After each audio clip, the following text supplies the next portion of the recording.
Item ಯಾವುದೇ ಇರಲಿ try ಮಾಡಿ ಆಚಿ ಚಿಕನ್ ಮಸಾಲಾ. ಶಾಸಕ ಬೈರತಿ ಬಸವರಾಜ್ಗೆ ಚಿಕಿತ್ಸೆ ಮುಂದುವರೆದಿದೆ. ಜಯದೇವ ಆಸ್ಪತ್ರೆಯಲ್ಲಿ ಟ್ರೀಟ್ಮೆಂಟ್ ಇದೀಗ ಮುಂದುವರೆದಿರೋದು. 10 ಗಂಟೆ ಸುಮಾರಿಗೆ ಹೆಲ್ತ್ ರಿಪೋರ್ಟ್ ರಿಲೀಸ್ ಆಗುತ್ತೆ.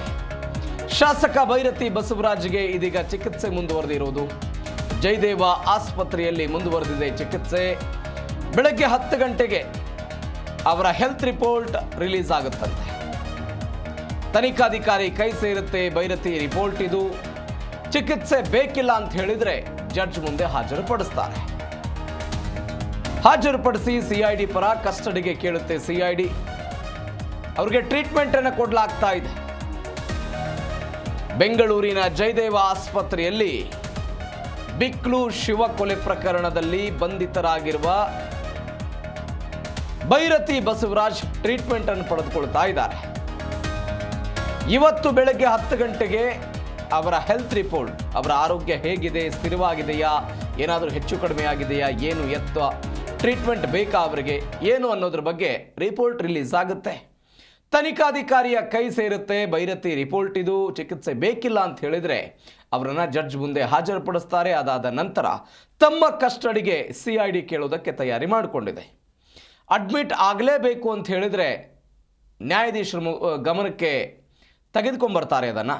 ಇಲ್ಲವಾದರೆ ಬೈರತಿ ಬಸವರಾಜ್ ಅವರನ್ನು ನ್ಯಾಯಾಧೀಶ ಮುಂದೆ ಹಾಜರುಪಡಿಸ್ತಾರೆ. ಇವತ್ತು ಕೋರ್ಟ್ ರಜೆ ಹಿನ್ನೆಲೆ ಜಡ್ಜ್ ಮನೆಗೆ ಇವರನ್ನು ಹಾಜರುಪಡಿಸ್ತಾರೆ.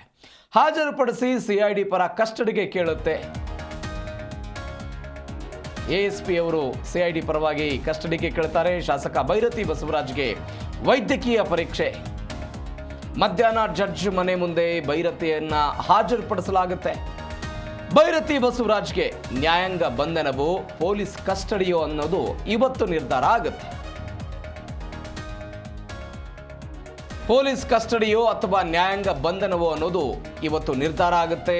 ರೌಡಿ ಶೀಟರ್ ಬಿಕ್ಲು ಶಿವ ಕೊಲೆ ಪ್ರಕರಣದಲ್ಲಿ ಇದೀಗ KR ಪುರದ ಶಾಸಕ ಬೈರತಿ ಬಸವರಾಜ್ ಬಂಧನ ಆಗಿರೋದು. ರೌಡಿ ಶೀಟರ್ ಬಿಕ್ಲು ಶಿವ ಕೊಲೆ ಪ್ರಕರಣದ 5ನೇ ಆರೋಪಿಯಾಗಿ ಬಂಧನಕ್ಕೆ ಒಳಗಾಗಿದ್ದಾರೆ ಬಿಜೆಪಿ ಶಾಸಕ ಬೈರತಿ ಬಸವರಾಜ್ಗೆ ಸೂಕ್ತ ಚಿಕಿತ್ಸೆ ಕೊಡಿಸಿದ ಬಳಿಕ ಇವತ್ತು ಹಾಜರುಪಡಿಸುವಂತೆ 42ನೇ ACJM ನ್ಯಾಯಾಲಯ ಸಿಐಡಿಗೆ ತಿಳಿಸಿದೆ. ಇದು ತಿಂಗಳ 2ನೇ ಶನಿವಾರ ರಜೆ ಆಗಿದೆ ಇವತ್ತು. ಈ ಹಿನ್ನೆಲೆಯಲ್ಲಿ ಆಸ್ಪತ್ರೆಯಲ್ಲಿ ಚಿಕಿತ್ಸೆ ಕೊಡಿಸಿದ ನಂತರ ತಮ್ಮ ಮನೆಗೆ ಆರೋಪಿಯನ್ನು ಹಾಜರುಪಡಿಸುವಂತೆ ಕೋರ್ಟ್ ತಿಳಿಸಿದೆ. ಬೈರತಿ ಬಸವರಾಜ್ಗೆ ನ್ಯಾಯಾಂಗ ಬಂಧನ ಆಗುತ್ತೋ, ಪೊಲೀಸ್ ಕಸ್ಟಡಿಗೆ ಹೋಗುತ್ತೋ, ಈ ಭೀತಿ ಕಾಡ್ತಾ ಇದೆ. ಈ ಪ್ರಶ್ನೆಗೆ ಉತ್ತರ ಕೂಡ ಇವತ್ತು ಸಿಗುತ್ತೆ. ನಿರೀಕ್ಷಣಾ ಜಾಮೀನು ರದ್ದಾಗ್ತಾ ಇದ್ದಂತೆ ಗುಜರಾತ್ನ ಅಹಮದಾಬಾದ್ನಿಂದ ಬೆಂಗಳೂರಿನ ಅಂತಾರಾಷ್ಟ್ರೀಯ ವಿಮಾನ ನಿಲ್ದಾಣಕ್ಕೆ ಬಂದಿಳಿತಾ ಇದ್ದಂತೆ ಅವರನ್ನು ವಶಕ್ಕೆ ಪಡಲಾಗಿತ್ತು. ತನಿಖಾಧಿಕಾರಿ DYSP ಗೌತಮ್ ಅವರು ಆರೋಪಿಯನ್ನು ವಿಚಾರಣೆ ನಡೆಸಿ ಬಂಧನ ಪ್ರಕ್ರಿಯೆ ನಡೆಸಿದ್ರು.